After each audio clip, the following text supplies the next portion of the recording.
அனைவருக்கும் வணக்கம். Present media நண்பர்களுக்கு முதல் வணக்கம். இல்லை, டைரக்டர் ஃபஸ்ட்டு, ப்ரொடியூசர் ஏதாச்சும் பேசினாங்கன்னா, படத்தை பற்றி சில பாயிண்ட்ஸ் சொன்னாங்கன்னா அதை பிடிச்சி ஏதாச்சும் பேசலாம். இப்போ நான் படத்தோட கான்டென்ட்டை சொல்லலாமா வேணாமா அப்படிங்கிற ஒரு கன்ஃபியூஷன் இருக்குது. ஏதாச்சும் சொல்லலாமா? எதையாச்சும் ஒன்று சொல்லுங்கிறீங்களா? ஓகே. சயின்டிஃபிக் த்ரில்லர் இந்தியன் சினிமாவுக்கு ரொம்ப ரொம்ப அரிதிலும் அரிதாக பழக்கப்பட்ட ஒரு கான்டென்ட். தமிழ் சினிமாவில் அது ரொம்ப ரொம்ப ரொம்ப ரொம்ப குறைவு. அது ஒரு ஷார்ட்டாக இருக்கலாம், இல்லை ஒரு எழுத்தாக வந்துட்டு போயிருக்கலாம். ஒரு 10 வருஷத்துக்கு முன்னாடி பாலா டைரக்டர் அவர்களை சந்தித்த போது ஒரு கான்டென்ட்டில் நடித்தேன், ஒரு ஷார்ட் ஃபிலிமில். அது நடித்து ஒரு 15-20 நாள் கழிச்சு இன்டர்ஸ்டெல்லார் படம் ரிலீஸ் ஆச்சு. நம்ம ஊரில் இவ்வளோ அழகாக இவ்வளோ ஒரு குறிப்பிட்ட ஒரு பொருட்செலவில் ஒரு ஷார்ட் ஃபிலிம்லேயே இன்டர்ஸ்டெல்லாரில் பார்த்த அதே த்ரில்லை கொடுத்த ஒரு மனிதர் 10 வருடம் நடுவில் ஒரு கான்டாக்டே இல்லை. சொல்கிற மாதிரி வேற ஒரு யூனிவர்ஸுக்கு போயிட்டாருன்னு நினைக்கிறேன். ஸோ மறுபடியும் அவர் இந்த யூனிவர்ஸுக்கு கூட்டிகிட்டு வந்திருக்கோம். So thank you so much brother, இந்த மாதிரி ஒரு ரைட்டிங்க்கு. ஏன்னா அறிவியல் சார்ந்து படம் வர்றதுங்கிறது கஷ்டம். அது நிறைய நாலேஜ் இருந்தால் மட்டும்தான் அதை கான்டென்ட்டில் கொண்டு வர முடியும், அது ஸ்க்ரீன் பிளேவாக எழுத முடியும். ஏன்னா அவர் பேசுகிறப்ப பார்த்தீங்கன்னா ஃபிசிக்ஸ், மெட்டாஃபிசிக்ஸ், இந்த மாதிரி நிறையா பழக்கத்தில் இல்லாத படித்தவர்கள் மட்டுமே பிரயோகப்படுத்தக்கூடிய வார்த்தைகளாகவே இருக்கும். அந்த வகையில் ஒரு அறிவுள்ள ஒரு அறிவியல் தெரிந்த ஒரு இயக்குனர் நம் தமிழ் சினிமாவுக்கு கிடைத்தது பெரும் மகிழ்ச்சி. அவரை நமக்கு பிடித்த potential studio, Prabhu sir, Prakash sir, Gopinath sir, Thangaprabhakar sir, இவங்க எல்லாம் தேர்ந்தெடுத்து அவரை இப்போ முதல் படம் அவருக்கு கொடுத்துருக்கிறது பெரும் மகிழ்ச்சி. எப்பவுமே ரொம்ப அழகா வித்தியாசமான கதைகளில் ஜீவா பிரதரை ஃபஸ்ட்டு நான் பார்த்தோன்னா குருலா படத்தப்போ, எப்படி பிரதர் அவ்வளோ சின்ன வயசில் ராம் நடிச்சிங்க, கட்டுரை தமிழ் நடிச்சிங்க கேட்டப்போ பார்த்து சிரிச்சிட்டே இருந்தார். அவங்க சொல்கிறது நல்லா இருக்கும் பிரதர், அது அப்படியே பண்ணால் போதும், நல்லா வந்துடும். ஸோ இந்த மாதிரி எல்லா கதைகளும் தன்னோட தனித்துவமும் இயக்குனரோட எழுத்துக்கு எந்த அளவுக்கு தன்னோட நடிப்பு மூலமாக உறுதுணையாக இருக்கணுமோ இன்னைக்கு வரைக்கும் இருந்துட்டு இருக்க ஒரு பெஸ்ட் பர்சன், ஜோவியல் பர்சன், ரொம்ப ஜாலியாக இருக்கும் அவர் கூட ஒர்க் பண்ணுறது. ஜீவா பிரதர் இந்த கதைக்கு மிகவும் பொருத்தமான நம்பிக்கையான ஒரு ஹீரோ. ஸோ இந்த படம் பார்க்குறப்போ உங்களுக்கு கண்டிப்பாக புரியும். அப்புறம் ஃபிலோமின் மாநகர படத்தில் நடித்தப்போ பழக ஆரம்பிச்சது, ஒவ்வொரு மேடையிலையும் பார்த்துட்டு இருக்கோம். Love you darling. என்னோட போர்ஷன் எது கட் ஆகலை இல்லை? Thank you so much. And DOP Gokul sir, பன்னேரம் பத்மினியும் பார்த்துட்டு அருண் அவர்களோட அந்த படத்தோட இயக்குனர்கிட்ட பேசிட்டு இருக்கும்போது அவங்களுக்கு இடையான பாண்ட் எப்படி, அவங்க 2 பேரும் எப்படி ஒரு கதைக்குள்ளே பேசிக்கிறாங்கங்கிறது, பாலாவும் கோகுல் பிரதர் அவர்களும் எப்படி செட்டில் வேலை பார்த்தாங்க அப்படிங்கிறதும் ரொம்ப ஆத்மார்த்தமாக இந்த கதைக்கு உழைச்சிருக்காங்க. இந்த படத்தில் எனக்கு இதுவரைக்கும் பண்ணாத ரொம்ப ரொம்ப வித்தியாசமான ஒரு கதாபாத்திரத்தை எனக்கு கொடுத்துருக்காரு பாலா அவர்கள். ஸோ ரொம்ப ரொம்ப நன்றி. இப்படி ஒரு கதாபாத்திரம் வளர்ந்து வர ஒரு நடிகனுக்கு கிடைக்கிறது ரொம்ப அபூர்வம். அந்த வகையில் I'm so blessed. Thank you so much brother once again. And Sam CS background king. So அவரோட மியூசிக் எப்படி இருக்குன்னு நம்மளோட பாடல்கள் மூலமாகவும் சரி, பிஜிஎம் மூலமாகவும் சரி, அந்த படத்தோட டெம்போவை கொண்டு போயிட்டே இருப்பார். ஆடியன்ஸோட கவனம் சிதறாமல் இந்த படத்துலையும் அதே தான் இருக்கும். ஸோ வந்திருக்கக்கூடிய அனைத்து பத்திரிகை நண்பர்களுக்கு மீண்டும் ஒரு முறை நன்றி சொல்லிக் கொள்கிறேன். இந்த படம் வருகிற 11ஆம் தேதி ரிலீஸ் ஆகுது. மக்களுக்கு பிடித்தமான எல்லோரும் கண்டிப்பாக 1க்கு 2 முறை இந்த படத்தை பார்ப்பீர்கள் என்று நிச்சயமாக என்னால் சொல்ல முடியும். நன்றி, வணக்கம். எல்லாருக்கும் வணக்கம். சயின்ஸ்னாவே கொஞ்சம் அலர்ஜி. ஏன்னா இன்ஜினியரிங் படிக்கணும்னு ஆசை இருந்தது, ஆனால் டஃப்பாக இருக்குன்னு சொல்லி விஸ்காம் படிக்க வந்தேன். ஸோ ஒரு சயின்ஸ் கதையை எடுத்துகிட்டு என்கிட்ட சொன்னார் பாலா ஒரே கண்டிஷன், எனக்கு புரிஞ்சிச்சுன்னா ஆடியன்ஸ் புரிஞ்சிடும் பாலா. ஸோ அது நான் எனக்கு புரிஞ்சு அதை புரிய வச்சிட்றேன். ஸோ எனக்கு புரிஞ்சுனாவே நான் புரிய வச்சிடுவேன், ஆடியன்ஸ்க்கு தான் சொன்னது. ஸோ எனக்கு இந்த கதை நல்லா புரிஞ்சிருக்கு. ஸோ அது உங்களுக்கு புரிய வச்சுருக்கேன். ஸோ நீங்கள் 11ஆம் தேதி பார்த்தீங்கன்னா அது உங்களுக்கு அந்த எக்ஸ்பீரியன்ஸ் கொடுக்கும். அந்த சயின்ஸ் ஃபிக்ஷன் த்ரில்லர் இது. நன்றி. நீங்கள் 11ஆம் தேதி பார்த்துட்டு சொல்லுங்கள். தேங்க்யூ. எல்லாருக்கும் வணக்கம் அண்ட் தேங்க்யூ ஃபார் கம்மிங். இந்த படம் ப்ரீ ப்ரொடக்ஷனாக ஷூட் ஸ்டார்ட் பண்ணுறதுக்கு முன்னாடி ஒரு பீரியட் ஆஃப் டைம் இருந்துச்சு. அது ரொம்ப இன்ட்ரெஸ்டிங்காக இருந்துச்சு. ஏன்னா முன்னாடி பண்ண ஃபிலிம்ஸில் இது இருக்காது. ஏன்னா இது ஒரு த்ரில்லர், சைஃபை அண்ட் இது அதான் ஃபிலோ சொன்ன மாதிரி இது புரியணும். ஸோ அதுக்கான ஒரு டிஸ்கஷன் ஆக்சுவலாக ப்ரொடக்ஷனாக பிரபு சார், தங்கப்பிரபாகர் சார், அப்புறம் ஃபிலோ, நான், பாலா இந்த ஒரு மீட்டிங்ஸ் நடந்துச்சு. அது ரொம்ப இன்ட்ரெஸ்டிங்காக இருந்துச்சு. ஏன்னா கதையை பற்றி டிஸ்கஸ் பண்ணி ஒரு ஃபைனலாக ஒன்று வந்து அதுக்கப்புறம் ஷூட் போனது. அண்ட் படம் இன்ட்ரெஸ்டிங்காக இருக்கும் பாருங்கள். இதில் ஒர்க் பண்ண டெக்னீஷியன்ஸ் எல்லாருக்கும் தேங்க்ஸ். அண்ட் என்னோட அசிஸ்டன்ஸ், என்னோட டீம் எல்லாருக்கும் தேங்க்யூ சார். பிரபு சார் இந்த படம் கொடுத்ததுக்கு. தங்கபிரபா சார் தேங்க்யூ. பிரபு சார், பிரகாஷ் பாபு சார் எல்லாருக்கும் தேங்க்யூ. Fellow thank you. படம் புரிஞ்சிருச்சு. ஸோ ஜீவா சார், நான் வந்து நண்பனில் அசிஸ்டன்ட் கேமராமேன். அப்போ ஜீவா சாரை பார்த்தேன். நான் டிஐ பண்ணும்போது பிரசாத் அவர்கிட்ட கலர்ஸ்கிட்ட சொல்லிட்டு இருந்தேன். ஆக்சுவலி ஒரு நண்பனில் வந்து ஒரு அப்பார்ட்மெண்ட்டில் ஒரு சீக்வன்ஸ் இருக்கும். அங்கே அப்பார்ட்மெண்ட்டில் அப்படியே இருக்கார், இன்னும் அதே மாதிரி இருக்கார் பாருங்களேன், ஒரு சேஞ்ச் கூட இல்லை, அந்த யங் அப்படியே இருக்கார், சூப்பராக இருக்கார் அப்படின்னு பேசிகிட்டு இருந்தேன். Bala super Bala, all the best. October 11 தியேட்டரில் பாருங்கள். Thank you so much. தேங்க்யூ. வணக்கம். நான் கொஞ்சம் டைம் எடுத்துக்கிறேன், நிறையா பேருக்கு தேங்க்ஸ் சொல்ல வேண்டியிருக்கு. இந்த படம் ஃபஸ்ட்டு ஸ்கிரிப்ட் ரெடி பண்ண உடனே கேமராமேன் பிவி சங்கர் அவர்கிட்ட தான் அந்த ஸ்கிரிப்டை ஃபஸ்ட்டு சொன்னேன். அவர் கேட்ட உடனே, இருங்க இது வந்து நல்ல கம்பெனியில் சொன்னால் தான் இது வந்து நல்லபடியாக கொண்டு வர முடியும், நான் வந்து பொட்டன்ஷியலில் பேசுகிறேன், பேசிவிட்டு உங்களுக்கு நான் சொல்கிறேன் அப்படின்னாரு. நான் அது 2 டேஸ்லேயே சொல்லிட்டாரு, வாங்க பிரகாஷ் சார் கதை கேட்குறாரு, நம்ம போய் கதை சொல்லிட்டு வந்துடலாம் அப்படின்னாரு. போய் பிரகாஷ் பாபு சாரை பார்த்தோம், கதை சொன்னோன்னா ஒரு பெருசாக இம்ப்ரெஸ் ஆன மாதிரி எனக்கு தெரில. ஏதோ ஒன்று சேஞ்ச் பண்ணணும், எனக்கு பேசிக்காக ஒரு ஏதோ ஒன்று தேவைப்படுது, கதை நல்லா இருக்குது, ஆனால் அதுக்கு ஏதோ ஒரு லாஜிக் மாதிரி ஏதோ ஒன்று தேவைப்படுது அப்படின்னு சொன்னார். சரி நம்ம வேண்டான்னு தான் அப்படி சொல்கிறாரு போல இருக்குது அப்படின்னு சொல்லிட்டு வந்துட்டு ஒரு 1 வீக் 10 டேஸ் அப்படியே போயிடுச்சு. அதுக்கப்புறம் அவர்கிட்ட இருந்தே ஃபோன் வந்து நான் கேட்டனே ஒரு லாஜிக் மாதிரி ஒன்று பண்ணுங்க அப்படின்னு சொன்னேனே, அது பண்ணிட்டீங்களா அப்படின்னாரு. சரி ஒரு வேளை உண்மையாகவே இன்ட்ரெஸ்டாக தான் இருக்காங்க போல இருக்குது, சரி அப்போ பண்ணிடுவோம் அப்படின்னு சொல்லிட்டு அப்புறம் அவர் கேட்ட சேஞ்ச் என்னென்னு நான் அதுக்கப்புறம் தான் அதை டீகோட் பண்ணி அதை பண்ணி கொண்டு போய், சார் இந்த வாட்டி மறுபடியும் நரேஷன் பண்ணேன்னா எனக்கும் நரேஷன் பண்ணுறதுக்கும் கஷ்டம், ஏற்கனவே சொல்லிட்டேன், நீங்கள் அதே இதோட இன்ட்ரெஸ்ட்டோட நீங்களும் கேட்பீங்களான்னு தெரில, எனக்கும் அது அப்படியே சொல்ல முடியுமான்னு தெரில, ஸ்கிரிப்டாக வேணா கொடுத்தட்டுமா அப்படின்னு சொல்லி கேட்டேன். இல்லை நான் ஸ்கிரிப்ட் தான் கேட்கணும்னு நினச்சேன், நான் படிக்கணும் அப்படின்னாரு. ரொம்ப நல்லது அப்படின்னு சொல்லிட்டு ஸ்கிரிப்ட் கொடுத்தான், படிச்சுட்டு ஒரு 2 டேஸ்லேயே மறுபடியும் கூப்பிட்டு உட்காந்து பேசிகிட்டு இருக்கும்போது, நல்ல டைம் பார்க்குற நல்ல நேரம் அந்த மாதிரி இதில் நம்பிக்கை இருக்கா அப்படின்னாரு. இல்லை சார் அப்படிலாம் ஒன்றும் இல்லைங்க சார் அப்படின்னா, இப்போ சைன் பண்ணிக்கலாமா அப்படின்னு சொல்லி உடனே சொன்னார். நான் கதையை பற்றி ஏதாவது ஃபீட்பேக் சொல்லுவார், அகைன் வந்து நான் எதிர்பார்த்தது இது இல்லை அப்படி சொல்லுவார், அந்த மாதிரி எதிர்பார்த்துட்டு போனேன். ஆனால் அன்றைக்கி சைன் பண்ணிட்டு வந்துட்டோம். ஸோ அப்படி தான் அந்த படம் ஃபஸ்ட்டு சைன் பண்ணோம். அந்த நேரத்தில் பிவி சங்கர் அவருக்கு எனக்கு ரொம்ப நன்றி, இந்த ஸ்கிரிப்டை கரெக்டாக கொண்டு போய் சேர்த்துட்டு, இது வரைக்கும் அவர் ஒன்றுமே என்னென்னு போயிட்டுருக்குது, என்ன அப்டேட்டு எதுவுமே கேட்டதில்லை, ரொம்ப எந்த ஒரு பிரதிபலன் பார்க்காம ஒரு என்னை அறிமுகப்படுத்தி வச்சு ஒரு பெரிய கம்பெனிக்குள்ளே உள்ளே கொண்டு போனது அவர் தான். Sorry, Prakash sir. அப்புறம் அதுக்கப்புறம் தான் தங்கபிரபார் சார், பிரபு சார் எல்லாமே அதுக்கப்புறம் தான் எனக்கு தெரிய வந்துச்சு.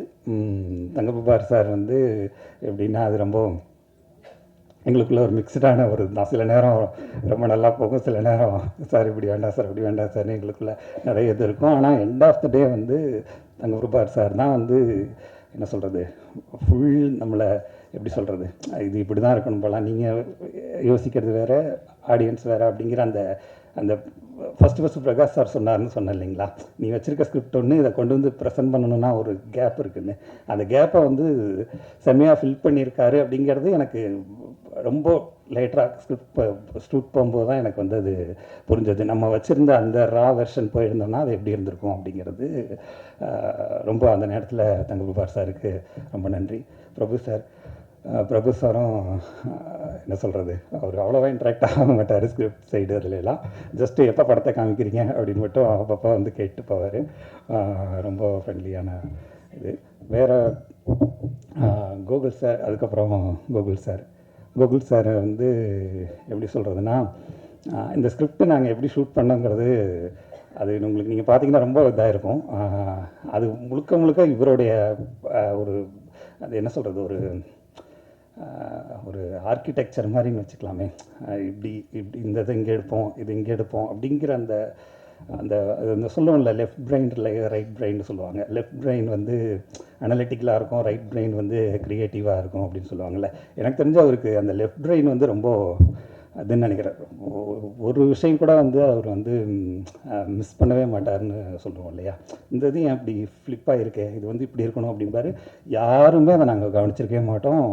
அது அவருக்கு மட்டும்தான் அந்த சென்ஸ், அதாவது அரித்மெட்டிக்காக எந்த விஷயத்தையும் பார்க்குறது. அது ஒரு க்ரியேட்டிவ் ஃபீல்டில் இருக்கவர் அது அவ்வளோ அரித்மெட்டிக்காக பார்க்குறது. இந்த லே அவுட் ரெடி பண்ணும்போது அவர் பார்த்துட்டு அவர் சொன்ன மிஸ்டேக்ஸ் எல்லாம் நாங்கள் கரெக்ட் பண்ணது அதெல்லாம் யோசிக்கும்போது நானே யோசிப்பேன், நிச்சயமாக இவர் வந்து அந்த இவருக்கு இந்த டிசைன்டு பிரெயின் வந்து ரொம்ப கொஞ்சம் அதிகமாக ஒர்க் பண்ணுது போல் அப்படிங்கிற மாதிரி இருக்கும். பிலோஸ் சார் வந்து நான் ஃபஸ்ட்லேருந்து வேண்டான்னு சொன்ன ஒரே ஆள் அவர் தான் கம்பெனியில். எனக்கு வேண்டவே வேண்டாம் சார். ஏன்னா எனக்கு வந்து நாளை இயக்குனர்லேருந்து எனக்கு ஒரு எடிட்டர் இருக்கா, அப்படி சதீஷ்னு சொல்லி நாளை இயக்குனர்லேருந்து ட்ராவல் பண்ணி வந்தோம். அவர் தான் எனக்கு வேணும் அப்படின்னு நினச்சோம். ஆனால் லாஸ்ட் மினிட்ல அவருக்கும் ஒரு பர்சனல் பிரச்சனைகள் நிறையா இருந்தனால பண்ண முடியல. அப்புறம் பிலோஸ் சார் தான் பண்ணுறாரு அப்படின்னு போன நாள்லேருந்து எங்களுக்கும் அவருக்கு ரொம்ப இதுதான் கிளாஸ் தான். ஒரு ஷார்ட்டு இது பண்ணுறதுனா கூட பயங்கர, நான் எம்படம்னு சொல்லுவேன், அவர் இது எம்படம் அப்படிம்பார் அவர். அந்த மாதிரி இருக்கும். இல்லைங்க, எண்ட் ஆஃப் த டே இது எம்படம், நான் தான் டைரக்டர், நான் தான் போய் மியூசிக் வாங்கணும், நீங்கள் இதை வைங்க அப்படிம்போம். பயங்கரமாக ஆர்கியூமெண்ட் இருக்கும். இந்த இதில் அமைதிப்படையில் அமாவாசை கேரக்டர் மாதிரி ஃபஸ்ட் நாள் போனப்போ அப்படியே பிலோவா பெரிய எடிட்ரு அப்படின்னு அப்படியே சரி இந்த ஒரு கரெக்ஷன் இப்படி அப்படின்னு ஆரம்பித்தோம். அப்புறம் கொஞ்ச நாள் போக போக நல்லா கேட்க ஆரம்பித்தேன். அப்புறம் படம் முடியும் போதெல்லாம் சண்டையே போட ஆரம்பித்தாச்சு. அவரே சொல்லுவார், போல உங்களுக்கு வேணும்னா நான் வச்சு கொடுத்துட்றேன், என்ன கேட்காதீங்க போங்க அப்படிம்பாரு. அந்தளவுக்கு சண்டை போடுவோம். எண்ட் ஆஃப் த டே வாங்க சாப்பிட போகலாம் அப்படிங்கிற மாதிரி அதை எதையுமே மனசில் வச்சுக்க மாட்டார். அப்படி ஒரு இது. ஒரு விவேக் பிரசன்னா சார் அவர் சொன்ன மாதிரி அவர் 10 இயர்ஸாக தெரியும். ஷார்ட் ஃபிலிம் பண்ணும்போது அவர் என்னோடய ஷார்ட் ஃபிலிமில் நாளை இயக்குனரில் கிட்டத்தட்ட இப்போ பண்ணியிருக்க கதையை நாங்கள் அதுக்கு முன்னாடியே இன்னொரு வெர்ஷன்னு சொல்லலாம் அந்த ஷார்ட் ஃபிலிமை. அதை நாங்கள் எடுத்திருந்தோம். அதில் ஒரு கிட்டத்தட்ட என்ன கேரக்டர் பண்ணியிருந்தாரோ அதோடைய இன்னொரு வெர்ஷன் கேரக்டர் தான் இப்போ இதுலேயும் பண்ணியிருக்காரு. அன்னையிலேருந்து கூட ட்ராவல் பண்ணிகிட்ருக்கிற ஒருத்தர். வேறு யாரையும் நான் மிஸ் பண்ணல. அப்புறம் என்னுடைய டைரக்ஷன் டீமில் என்னுடைய அசிஸ்டன்ட்ஸ் ஜெனித், சுகன், ஆஷிக், அப்புறம் கோ டைரக்டரு எல்லாருக்குமே என்னுடைய சாம் சார் அது மாதிரி எப்படி பிலோஸ் சார் எனக்கு வந்து ஆர்கியூமெண்ட் ஆகிட்டே இருக்குமோ அது மாதிரி சாம் சார்ட்ட ஆர்கியூமெண்ட்டே இருக்காது. ரொம்ப ஃப்ரெண்ட்லியாக அப்படியே போனோன்னா ஆஹா இன்னும் கொஞ்சம் நேரம் உட்காந்து பேசலாம் அப்படிங்கிற மாதிரி சாம் சார் என்ன சொன்னாலும் கேட்பார். ரொம்ப என்ன சொல்கிறது, நம்ம ஒரு ஃபஸ்ட் பட டைரக்டருங்கிற மாதிரி ஃபீல் பண்ணவே வச்சுக்க மாட்டோம். அப்படியே சார் பண்ணி பார்க்கலாம் சார், நம்மளே ஒரு நாள் சொல்லிவிட்டு நம்ம சொன்ன சஜஷனே நல்லா இல்லை அப்படிம்போம். ஆனால் அவர் வந்து அதை வந்து நல்லா இல்லைன்னு சொல்ல மாட்டார். நான் ட்ரை பண்ணி பார்க்குறேன் சார் அப்படிம்பாரு. அவ்வளோ நம்மளை கம்ஃபர்ட்டாக ஒரு பார்த்துக்கக்கூடிய ஒருத்தர் சாம் சார். அதே மாதிரி இப்போ அவரோட மியூசிக் வந்து இந்த படம் வந்து எப்படி அதை எலிவேட் பண்ணியிருக்கு அப்படிங்கிறது நீங்கள் படமாக பார்க்கும்போது தெரியும். மியூசிக் இல்லாமல் இந்த படம் பார்க்குறதுக்கும் மியூசிக்கோட இந்த படத்தை பார்க்குறதுக்கும் அவ்வளோ டிஃப்ரெண்ட் இருக்குது. ஏன்னா இது த்ரில்லருங்கிறனால நிறையா மியூசிக்ஸ் அண்ட் எஃபெக்ட்ஸை பேஸ் பண்ணி இருந்த படங்கிறதுனால அது சரியாக அந்த கேப்பில் அதை உட்காந்தா தானே நல்லாயிருக்கும். அதை அவர் வந்து அதை கரெக்டாக கன்சீவ் பண்ணி கொண்டு வந்துட்டார் அப்படின்னு நினைக்கிறேன்.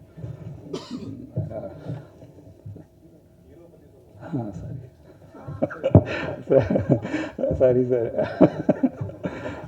சார் ஜீவா சார் வந்து ஃபஸ்ட் டைம் போய்ட்டு கதை சொல்லும்போது அதுக்கு முன்னாடி நிறையா ஹீரோஸ் பார்த்தோம், எல்லாருமே பார்ப்போம். அப்புறம் ஃபஸ்ட் டைம் கேட்கும்போது அதான் இந்த கதையோட பெரிய ஒரு இது என்னென்னா, கேட்ட உடனே உங்களுக்கு அப்படியே பயங்கரமாக பிடிச்சி போயிடும். சூப்பராக இருக்குல்ல அந்த கதை, இது மாதிரி தான் ஒரு கதை பண்ணணும் அப்படின்னு நினைப்பீங்க. அப்புறம் ஒரு 1 வீக் 10 டேஸ்க்கு அப்புறம் இது இவ்வளோ கன்ஃபியூஷனாக இருக்குது, இது வந்து கமர்ஷியலாக எப்படி இருக்கும், இது இப்போ அதர் ஸ்டேட்ஸில் பிஸ்னஸ் வச்சுருக்க சில ஹீரோஸ்லாம் போகும்போது இது அதர் ஸ்டேட்டில் தமிழில் பார்ப்பாங்க, அதர் ஸ்டேட்டில் இது எப்படி இருக்கும் இப்படிங்கிற மாதிரிலாம் நிறையா கால்குலேஷன் பண்ணுவாங்க. என் ஃப்ரெண்டுகிட்ட ஒரு தரம் சொல்லுங்கள், இப்படி இங்கே ஒரு தரம் சொல்லுங்கள், கேட்போம், சஜஷன் செகண்ட் ஒப்பீனியன் கேட்கணும் அப்படி இப்படின்னு நிறையா அப்படியே போயிட்டே இருக்கும். ஜீவா சார் பொறுத்த வரைக்கும் ரொம்ப எப்படின்னா, கோகுல் சார் சொல்லும்போது லெஃப்ட் பிரெயின் அப்படின்னு சொன்னோன்னா அந்த மாதிரி ஜீவா சார் வந்து இன்ஸ்டிங்க்ட் அப்படின்னு நினைக்கிறேன். அவருக்கு ஒரு இன்ஸ்டிங்க்ட்னா அதை ஃபிக்ஸ் பண்ணிடுறாரு. அதுக்கப்புறம் அவருக்கு ஒரு செகண்ட் ஒப்பீனியனில் எனக்கு அவர் கதை சொல்லி முடிச்சோன்னே எனக்கு பிடிச்சிருக்கு பண்ணலாம் அப்படின்னாரு. சரி கட்டசிக்காக பிடிச்சிருக்கோ பிடிக்கலையோ நம்ம சொல்கிறது தானே அப்படின்னு நினச்சேன். ஆனால் அதுக்கப்புறம் சைன் பண்ணுறாரு அப்படின்னு சொல்லும்போது தான் ஓகே இவர் சைன் பண்ணிட்டாருன்னா அப்போ கண்டிப்பாக பண்ணுறாரு போல இருக்குது அப்படிங்கிற மாதிரி எனக்கு வந்து தோணுச்சு. அதுக்கப்புறம் யார்ட்டையும் செகண்ட் ஒப்பீனியன் கேட்குறேன், என் ஃப்ரெண்டுகிட்ட கதை சொல்லுங்கள், மேனேஜர்கிட்ட சொல்லுங்கள், இல்லை வந்து இந்த மாதிரி வெல்விஷர் இருக்கார், அந்த மாதிரி எங்கேயுமே கதை செகண்ட் டைம் சொன்னதில்லை. ஒரே டைம் தான். அதான் நான் சொல்கிறேன், இன்ஸ்டிங்க்ட். அவர் ஒரு கதையை ஒரு முடிவு பண்ணாருன்னா அதை பண்ணிடுறாரு அப்படிங்கிறது ரொம்ப அவர்கிட்ட ரொம்ப பிடிச்சிருந்தது. அப்புறம் ஹீரோயின் பிரியா பவானி சங்கர், அவங்க வந்து என்ன சொல்கிறது,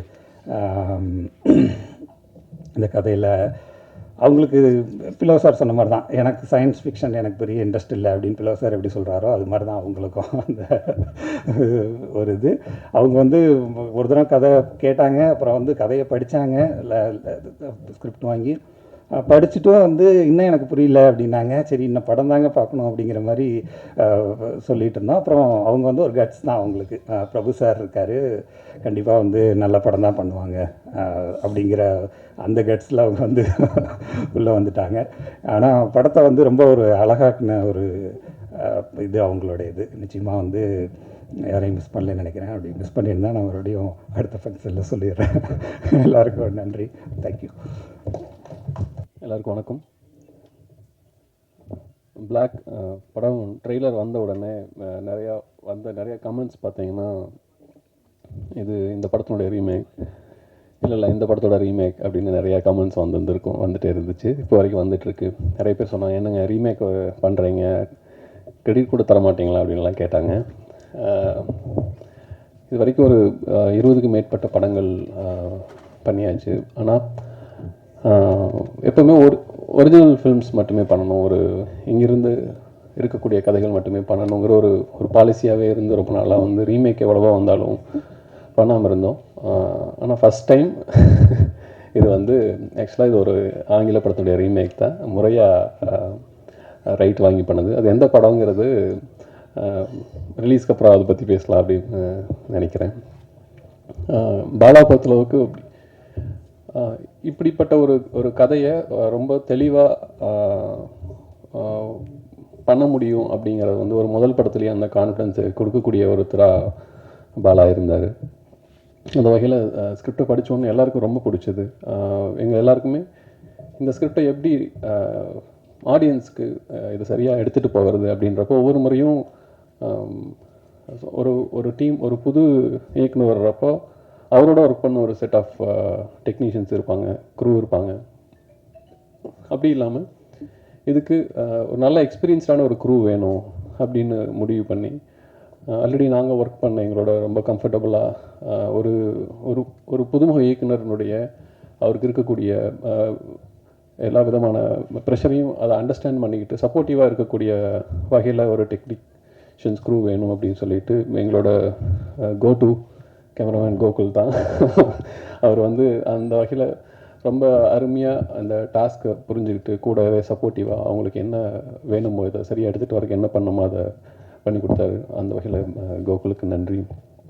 அண்டு இந்த கதையை சொல்லக்கூடிய இடம் அது வந்து மக்களுக்கு சரியாக புரியணுன்னா அதனுடைய அமைப்பு, அது எந்த மாதிரி இடத்துல நம்ம சொல்கிறோம் அப்படிங்கிறது ரொம்ப முக்கியம். அந்த வகையில் டைரக்டர் சதீஷ்குமார் அவருக்கு நன்றி சொல்லிக்கிறேன். அண்டு ஃபிலோ இன்றைய காலகட்டத்தில் ஒரு ஃபஸ்ட் எடிட்டர்னு சொன்ன உடனே வந்து பேர் சொல்லக்கூடிய அளவுக்கு ஃபிலோ வந்து வளர்ந்துருக்குது. எங்களுக்கு ரொம்ப மகிழ்ச்சியாகவும் பெருமையாகவும் இருக்குது. அந்த வகையில் ஃபிலோ விட்ட இந்த கதை இருந்துச்சுன்னா இது நல்லபடியில் மக்களுக்கு புரியுற மாதிரி இருக்கும் அப்படின்னு சொல்லிட்டு ஃபிலோட்ட வந்திருந்தோம். தேங்க்யூ ஃபிலோ, படம் நல்லா வந்திருக்கு. அண்டு மியூசிக் ஒரு த்ரில்லர் ஜானர் மக்களுக்கு எப்போவுமே உலகளாவிய அளவில் ஃபஸ்ட்டு ப்ரிஃபரன்ஸ் இருக்கக்கூடிய ஒரு ஜானர், ஒரு யூனிவர்சலாக ஒர்க் ஆகக்கூடிய ஒரு ஜானர்னால் வந்து த்ரில்லர் ஜானர். அதுக்கு மிக முக்கியம் வந்து சவுண்ட். அந்த வகையில் சாம் எங்களுக்கு கைதி ரொம்ப சிறப்பாக பண்ணி கொடுத்துருந்தாரு. இந்த படம் அவருமே ரொம்ப மகிழ்ச்சியாக இருந்தார். இந்த மாதிரியான ஒரு நல்ல படத்தை எனக்கு கொடுத்ததுக்கு தேங்க்ஸ்ன்னு சொல்லியிருந்தார். அவரால் இன்றைக்கும் இங்கே வர முடியல, அவருக்கும் நன்றி. ஸோ இந்த படத்தை பொறுத்தளவுக்கு இதில் ஒர்க் பண்ணக்கூடிய மொத்த டீமும் முழுமையான ஒரு எஃபர்ட்டை கொடுத்துருக்காங்க. பாலா சொன்னாப்பில் நாங்கள் இந்த கதையை நிறைய பேருக்கு நாங்கள் இது சொன்னோம் அப்படின்னு சொல்லி. ஏன்னா அவர் திரு ஜீவா அவர்கள் வந்து பார்த்திங்கன்னா ஒரு லைட் ஹார்ட்டட் ஃபில்மாக ட்ரை பண்ணிகிட்டு இருந்தார். அவர் இந்த மாதிரி படம் வந்து யோசிப்பாரா அப்படின்னு ஒரு சின்ன டவுட்ஃபுல்லாக இருந்தோம். பட் பரவாயில்ல, வித்தியாசமே இருக்குமே, அவர்கிட்ட சொல்லி பார்ப்போம், அட்லீஸ்ட் ஒரு ஒப்பீனியனாவது கிடைக்கும் அப்படிங்கிற ஒரு ஆங்கிளில் தான் ஃபஸ்ட்டு அவர்கிட்ட போனோம். பட் கதையை கேட்ட உடனே எந்த ஒரு இதுவும் இல்லாமல் எனக்கு இந்த ஜானர் ரொம்ப பிடிச்சிருக்கு, இதை வந்து நான் பண்ணுறேன்னு சொல்லி இமீடியட்டாக பண்ணார். அந்த வகையில் புதுமுக இயக்குனரை நம்பி, அதுவும் இந்த மாதிரியான ஒரு ஸ்ட்ராங்கான ஒரு கதையை வந்து எடுத்துக்கிட்டு அதை அவர் வந்து நடிக்கிறதுங்கிறது பெரிய விஷயம். ஸோ அந்த வகையில் திரு ஜியோ அவர்களுக்கு என்னுடைய நன்றி. அண்டு பிரியா அவங்க வந்து பாலா சொன்ன மாதிரி ஃபஸ்ட்டு கதையை கேட்டாங்க, அதுக்கப்புறம் வாங்கி படித்தாங்க, படித்து முடிச்சுட்டு அதுக்கப்புறம் பேசினாங்க. இந்த மாதிரி கேட்டேன், படித்தேன், புரியல, சரி ஓகே உங்களை நம்பி வர்றேன், கரெக்டாக பார்த்துக்குங்க அப்படின்னாங்க. ஐ திங்க் அவங்க நம்பிக்கை வீண் போகாத அளவுக்கு இந்த படம் நல்லா வந்திருக்குன்னு நம்புகிறேன். மற்ற வகையில் இந்த படத்தில் ஒர்க் பண்ண எல்லாருக்கும் நன்றி. படமாக வந்து நிச்சயமாக இந்த படம் வந்து படம் பார்த்து முடிச்சதுக்கப்புறம் எல்லாருமே வந்து பார்த்தேன், என்னடா எல்லாரும் வந்து புரியுமான்னு திரும்ப வந்து சொல்லிகிட்டே இருக்காங்க அப்படின்னாங்க. அந்தளவுக்கு ரொம்ப குழப்பக்கூடிய படம் கிடையாது. இந்த படம் நிச்சயமாக புரியும். ஆனால் படம் 4 பேர் பார்த்துட்டு வரப்போ ஒவ்வொருத்தருக்கும் ஒவ்வொரு டைமென்ஷனில் இந்த கதை வந்து இருக்கும். அந்த மாதிரியான ஒரு விதமான ஒரு கதை. இந்த படத்துக்கு வந்து பிளாக்குங்கிற ஒரு நல்ல டைட்டில் அமைஞ்சது, ஒரு நல்ல ரிலீஸ் டேட் அமைஞ்சது, இது எல்லாமே வந்து ஒரு நல்ல விஷயமா பார்க்குறேன். ஐ திங்க் எல்லாமே நல்ல விதமாக வந்திருக்கு. இந்த வகையில் இந்த படத்தில் ஒர்க் பண்ண இந்த படத்தினுடைய மொத்த டீமுக்கும் நான் சில பேர் ஆக்டர்ஸ் வந்து விவேக் அவரோட ரொம்ப நாளாக பேசிகிட்டு இருந்தோம், கடைசியில் இந்த படம் வந்து பண்ணியிருக்கோம். அண்ட் தென் மற்ற ஆர்டிஸ்ட் அவங்களுக்கு எல்லாத்துக்குமே நன்றி. அண்டு பொட்டன்ஷியல் ஸ்டுடியோஸ்னுடைய மொத்த குரூவுக்கும் எல்லாருக்கும் என்னுடைய நன்றியை தெரிவிச்சுக்கிறேன். Thank you. Thanks for the good vibes. Thank you so much. பத்திரிகை நண்பர்களுக்கும் மீடியா நண்பர்களுக்கும் என்னோட மனமார்ந்த நன்றியை தெரிவிச்சுக்கிறேன். பிளாக் படம் அதாவது ஃபஸ்ட்டு லைக் கதை சொன்ன உடனே எனக்கு உடனே பிடிச்சி போச்சு. அப்படின்னா ஏன்னா பல ஹீரோஸ் கிட்ட சொல்லி பல டிராஃப்டை வந்து கிளியர் பண்ணி என்கிட்ட வரும்போது ரிஃபைன்டு டிராஃப்டாக வந்திருந்தது போல இருக்குது. ஸோ அப்போது அது கேட்ட உடனே எனக்கு நமக்கு எந்த கரெக்ஷனோ இப்படி மாற்றுங்க, இப்படி பண்ணால் இப்படி நல்லாயிருக்கும் அப்படிங்கிற மாதிரி எதுவுமே சொல்லலை.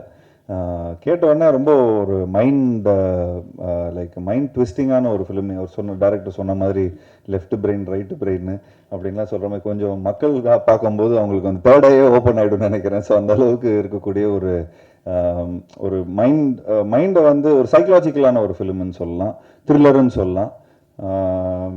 ஒரு ஸ்டேஜில் வேறு இது ஹாரராக கூட அப்படின்லாம் கூட ஒரு கன்ஃபியூஷன் வரும். அண்ட் விவேக் பிரசன்னா சார் சொல்கிற மாதிரி அவருக்கு வந்து என் போர்ஷன் வருமா அப்படின்னு கேட்டார். அவரோட போர்ஷன் தான் முக்கியமான போர்ஷன் இந்த படத்தில். ஏன்னா அவர் தான் ரொம்ப ஒரு இந்த படத்துக்கான ஒரு எல்லா கொஸ்டின்ஸும் ஆன்சர்ஸ்க்கும், அதாவது இந்த படத்தோட கொஸ்டின்ஸ்க்கான ஆன்சர்ஸ் வந்து அவர் தான் கொடுப்பார் இந்த படத்தில். ஸோ ரொம்ப இன்ட்ரெஸ்டிங்காக இருக்கும். இது ஆக்சுவலி கொஞ்சம் யங்ஸ்டர்ஸ்க்கும் ரொம்ப பிடிக்கும். பீப்புள் வந்து இந்த பிரெயினை வந்து கொஞ்சம் ட்விஸ்ட் பண்ணுற மாதிரி ஃபிலிமாக இருக்கிறதுனால கொஞ்சம் இப்போ இருக்கிற பசங்களாம் வந்து நிறைய இந்த யூடியூப் இது நிறைய எக்ஸ்போஜர் வந்துச்சு. நிச்சயமாக இது வந்து இந்த கதை சொல்லும்போது எனக்கு வந்து அவங்க சொன்னாங்க இது வந்து ஒரு இங்கிலீஷ் படத்தோட ரீமேக் அப்படின்னு சொன்னாங்க. பட் நான் அந்த படத்தை பார்க்கல. ஐ ஸ்வேர் அந்த படத்தை நான் பார்க்கவே இல்லை. நீங்கள் சொன்ன கதையை அப்படியே வந்து நடிச்சிட்டேன். ஏன்னா அந்த படத்தை பார்த்து எதாவது இம்ப்ரூவைஸ் பண்ணுறோன்னு சொல்லி எதாவது கன்ஃபியூஸ் பண்ணிவிட போகிறோன்னு சொல்லி இந்த ஹோல் டீமோட அப்படியே அப்படியே ஒன்றி போய் அந்த படத்தை பண்ணோம். கிட்டத்தட்ட எல்லாம் இந்த படம் ஃபுல்லாகவே பிளாக்னு சொன்னதுக்கு ரொம்ப முக்கியமான காரணம், ஃபஸ்ட்டு இந்த படம் ஃபுல்லாகவே நைட் ஷூட் தான் பண்ணோம். ஸோ கன்ஃபியூஸ் ஆகிடுச்சு எங்களோட சிஸ்டம் எல்லாம். ஸோ ஒரு இந்த ஸ்பேன் ஆஃப் 2 months நாங்கள் இந்த படத்தை ஷூட் பண்ணோம். அண்ட் உண்மையிலே ஒரு பியூட்டிஃபுல்லான ஒரு எக்ஸ்பீரியன்ஸாக இருந்தது. எனக்கு ஒரு புதுமையான ஒரு எக்ஸ்பீரியன்ஸாக இருந்தது. அண்ட் என்னோட நிறைய ஒரு 21 இயர்ஸ்ன்னு சொல்லி பயங்கரமாக என்னை வந்து கொஞ்சம் வயசான ஆள் மாதிரி காட்டுறாங்க. பட் இந்த 21 இயர்ஸில் எனக்கு வந்து ஒரு புதுமையான ஒரு எக்ஸ்பீரியன்ஸாக இருந்தது. என்னோடய ஃபர்ஸ்ட் 10 இயர்ஸில் வந்து நான் நிறைய கொஞ்சம் எக்ஸ்பெரிமெண்டலான ஃபிலிம்ஸ்லாம் ட்ரை பண்ணேன். அந்த பாணியில் அந்த ஒரு இதில் இந்த படம் வந்து ஒரு இந்த நெக்ஸ்ட்டு வர படங்களில் வந்து எனக்கு வந்து ஒரு புதுமையான ஒரு படமாக இருந்தது. சாதாரணமாக என்னோட big fan of thriller films. ஏன்னா எல்லாம் போய் பிடிச்சி கடைசியில் இவன் தான்ப்பா பண்ணா அப்படிங்கிற மாதிரி சொன்னோன்னா அது திரும்ப பார்க்கவே தோணாது. அது செகண்ட் ஒரு ரிப்பீட் ஆடியன்ஸ்க்கான ஒரு ஃபிலிமாக இருக்காது. பட் இந்த படம் வந்து புரியறதுக்கே திரும்ப இன்னொரு வாட்டி பார்க்கணும்.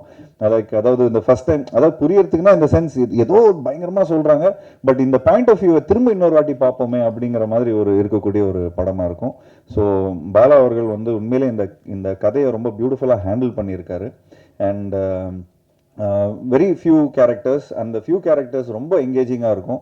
சாதாரணமாக வந்து பல படங்கள் பல ஒரு சாங்கு அந்த மாதிரிலாம் இருக்கிறத விட இப்போது கொஞ்சம் எவ்வளோக்கு எவ்வளோ எங்கேஜிங்காக இருக்கும் அப்படின்னு. இப்போ நான் வந்து சமீபத்தில் இந்த ஓடிடி பிளாட்ஃபார்ம்ஸோட ஹெட்ஸ் எல்லாம் மீட் பண்ணும்போது அவங்க வந்து இந்த லைக் இந்த இந்த அட்டென்ஷன் போகாமல் இருக்கிறதுக்காக தான் படங்கள் நிறைய எடுக்கிறாங்க. ஏன்னா ஏதாவது ஒரு காமெடி பார்க்குறோம், ஏதாவது ஒன்று இது பண்ணுறோம், சாங் ஒன்று பார்க்குறோம், டக்குன்னு பசங்க வந்து வாட்ஸ்அப் பார்க்குறாங்க, இன்ஸ்டாகிராம் பார்க்குறாங்க, படம் ஓடினே இருக்கும். அப்படியே மேலே இந்த பால்கனிலேருந்துலாம் பார்க்கும்போது பார்த்தா அப்படியே நிறைய லைக் இன்னும் ஃபோன்ஸ்லாம் ஆனாகவே இருக்கும். சரி, என்னடா இது ஃபோன் வந்து ஆன் பண்ணி அவங்களுக்கு அந்த என்டர்டெயின்மெண்ட் பிடிக்கல, இந்த என்டர்டெயின்மெண்ட் பிடிக்கிற அளவுக்கு இருக்கே அப்படிங்கிற மாதிரி இருக்கும். ஸோ அப்போது இந்த மாதிரி ஒரு படம் பண்ணும்போது நிச்சயமாக அவங்களுக்கு வந்து ஒரு ஃப்ரேம் மிஸ் பண்ணிட்டா கூட ஐயோ கதை வந்து நம்ம மிஸ் பண்ணிட்டோமே அப்படிங்கிற மாதிரி இருக்கும். ஸோ நிச்சயமாக அந்த ஒரு படம் வந்து ஒரு ஒரு ஒரு ரொம்ப வித்தியாசமான ஒரு படமாக இருக்கும். சாதாரணமாக அது வந்து ஒரு ஒரு ரொம்ப ஒரு ஓல்டு வேர்ட் ஆயிடுச்சு, இந்த ஒரு டிஃப்ரெண்ட்டான ஒரு ஃபிலிம் அப்படிங்கிற மாதிரி. பட் இந்த ஒரு படம் வந்து வித்தியாசமான ஒரு படமாக இருக்கும், அதே மாதிரி ஒரு சுவாரஸ்யமான ஒரு படமாக இருக்கும். ஸோ அந்த படத்தில் ஒர்க் பண்ண எல்லா டெக்னீஷியன்ஸும் ரொம்ப மெனக்கட்டு ரொம்ப ரொம்ப கஷ்டப்பட்டு ஒர்க் பண்ணியிருக்காங்க. ஸோ ஆப்வியஸ்லி கோகுல் இந்த படத்தோட சினிமாட்டோகிராஃபர், அவர் வந்து இந்த left brain right brain logic தான் லெஃப்ட் பிரெயினில் வரும். அதான் அந்த logic creative brain is always என்ன வேணாலும் நம்ம சொல்லிக்கலாம், அது கொஞ்சம் அனிமேஷன் மாயாஜாலம் அதெல்லாம் அதில் வரும். பட் இந்த படத்துக்கு வந்து அந்த லெஃப்ட் பிரெயின் வந்து ரொம்ப இம்பார்ட்டன்ஸ் கொடுக்க வேண்டியதாக இருக்குது. ஏன்னா it has to make a lot of logic. இந்த லாஜிக் இருந்தால் தான் இந்த இந்த இந்த ஸ்கிரிப்ட் இப்படி ஒர்க் ஆகும். So it was lovely working with you Gokul, and thank you so much. And obviously இந்த மாதிரி ஒரு படத்தில் வந்து நீங்கள் எல்லாருமே உங்கள் டீமுக்கு என்னோட நன்றியை தெரிவிச்சுக்கிறேன். அண்ட் ஒரு விஷயம் நான் சொல்லிக்கிறேன், நான் தான் உங்களோட என்டர்டெயின்மெண்ட்டு. ஏன்னா அந்த படம் ரொம்ப பயங்கரமான த்ரில்லராக இருக்கும், ரொம்ப ஒரு ஷூட்டிங் ஸ்பாட்டே ரொம்ப இன்டென்ஸாக இருக்கும். அண்ட் டைலாக்ஸ்லாம் ரொம்ப ட்விஸ்டடாக இருக்கும். அண்ட் ஈவன் பிரியா பவானி சங்கர் அவங்களும் இந்த படத்தில் டைலாக்ஸ்லாம் பேசும்போது எப்படி நான் இது சொல்கிறது, எப்படி இது பண்ணுறது, அப்பப்போ கொஞ்சம் வாக்குவாதம் வந்துட்டு இருக்கும் டைரக்டரோட. பட் அப்போது நம்ம வந்து கதையாக நம்ம அதை அண்டர்ஸ்டாண்ட் பண்ணும்போது பார்த்துக்கிட்டிங்கன்னா அது ரொம்ப ஒரு அந்த டைலாக் கூட ரொம்ப இம்பார்ட்டண்ட்டாக இருக்கும். அந்த அந்த அந்த படத்துக்கான ஒரு அந்த கதையோட கருவுக்கு ரொம்ப இம்பார்ட்டண்ட்டாக இருக்கும்.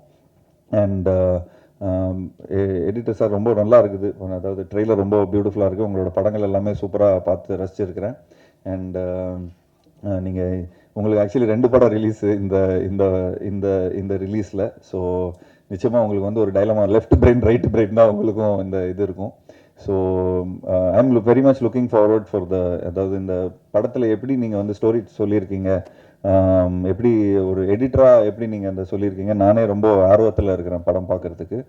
And obviously working with Priya was good. And பிரியாவை வந்து நான் ரொம்ப வருஷமாக எனக்கு தெரியும். லைக் அவங்க என்னை இன்டர்வியூ எடுத்த காலத்துலேருந்து இன்னும் வரைக்கும் ஷீ இஸ் லைக் லைக் நிறைய ஷோஸ்லலாம் நான் பார்த்துருக்கேன். சும்மா கலாய்ச்சிட்டு ஏதாவது பேசிகிட்டே இருப்பேன். But it was lovely working with her. And thanks to Prabhu sir. எனக்கு வந்து இந்த படம் வந்து அவங்களோட லைக் இதிலே நிறைய ஹீரோஸ் இருக்கிறாங்க, லைக் சூர்யா சார் இருக்கார், கார்த்திக் இருக்கார். பட் இந்த மாதிரி எனக்கு ஒரு கதை கொடுத்தது எனக்கு தேங்க்யூ ஸோ மச். அண்ட் இன்னும் மேலும் இந்த மாதிரி நிறைய படங்கள் நம்ம பண்ணோம். இன்னும் லைக் இன்னும் எனக்கும் ஆக்டிங்க்கான ஒரு நல்ல ஸ்கோப் உள்ள ஒரு படமாக இருந்தது இது. அதே மாதிரி இன்னும் நிறைய படங்கள் உங்களோட நான் ஒர்க் பண்ணோம். அண்ட் பிரபு அவர்கிட்ட சொல்ல போகும்போது ஒரு வாட்டி ஃப்ளைட்டில் கூட நான் கார்த்திகை மீட் பண்ணும்போது அவங்க சொன்னாங்க, இந்த டீமே லைக் இந்த potential team like not only அவங்க ட்ரீம் வாரியர்ஸில் பொட்டென்ஷியல் டீமில் வந்து என்ன சொன்னாங்கன்னா, இந்த மாதிரி தங்கா பிரபாகர் அவங்க எல்லாருமே சேர்ந்து நிறைய மெனக்கடல் எடுத்துப்பாங்க, அவ்வளோ சீக்கிரமாக அந்த ஃபஸ்ட் டிராஃப்டை கொடுத்துட மாட்டாங்க. ஸோ ஐ திங்க் எனக்கு இன்ன வரைக்கும் நானே படம் பார்க்காம இருக்கிறேன். டப்பிங்கில் பார்க்கும்போது எனக்கு உண்மையிலேயே ரொம்ப ஒரு மாதிரி ரொம்ப எங்கேஜிங்காக இருந்தது. என் கூட இருந்த ஃப்ரெண்ட்ஸ்லாம் கூட வந்து நான் கொஞ்சம் டப்பிங் பண்ணும்போது கொஞ்சம் சரி ஒரு 2-3 ஃப்ரேம் பாரு, ஒரு ரீல் பாரு, அப்படின்னு எப்படி இருக்குது படம் பாரு அப்படின்லாம் நான் சொல்லியிருக்கிறேன். இது சம்திங் இது என்னமோ இருக்குதுரா இந்த படத்தில், ஏதோ ஒரு இருக்குதுரா அப்படின்னு சொல்லி அவங்களே பயங்கர ஒரு இன்க்வசிவ்னஸ் எடுத்து இது பண்ணாங்க. And thanks for giving me this beautiful film. And வேறு ஏதாவது மிஸ் பண்ணிட்டேன்னா, சாம் வந்து ஏற்கனவே நாங்கள் கொரில்லாவில் ஒர்க் பண்ணியிருக்கிறோம். அண்ட் அதில் அந்த யாரடி நீங்கள் அந்த சாங் வந்து உண்மையிலேயே ரொம்ப ஒரு சூப்பர் சாங். அண்ட் அந்த பாணியில் இந்த சாங்கும் நிச்சயமாக மக்கள் மத்தியில் போய் ரீச் ஆகும்னு நினைக்கிறேன். ஸோ இந்த படம் வந்து ஒரு வித்தியாசமான ஒரு படமாக இருக்கும். அண்ட் இந்த படத்தில் ஒர்க் பண்ண எல்லா டெக்னீஷியன்ஸ், அசிஸ்டன்ட் டைரக்டர்ஸ் அண்ட் சினிமாட்டோகிராஃபரோட அசிஸ்டன்ஸ் அண்ட் அதில் இருக்கிற எல்லா ப்ரொடக்ஷன் எக்ஸிக்யூட்டிவ்ஸ் எல்லாருக்கும் என்னோட நன்றியை தெரிவிச்சுக்கிறேன். அண்ட் நிச்சயமாக அந்த படம் வந்து ஒரு ஒரு என்னோட கெரியரில் ஒரு முக்கியமான ஒரு படமாக இருக்கும். ஸோ ப்ரெஸ் நண்பர்களுக்கு என்னோட ஒரு இந்த படத்தை நல்லபடியாக மக்கள்கிட்ட போய் சேர்க்கணும் அப்படின்னு சொல்லி நான் ரிக்வெஸ்ட் கொடுத்துக்கிறேன். Thank you so much. தேங்க்யூ.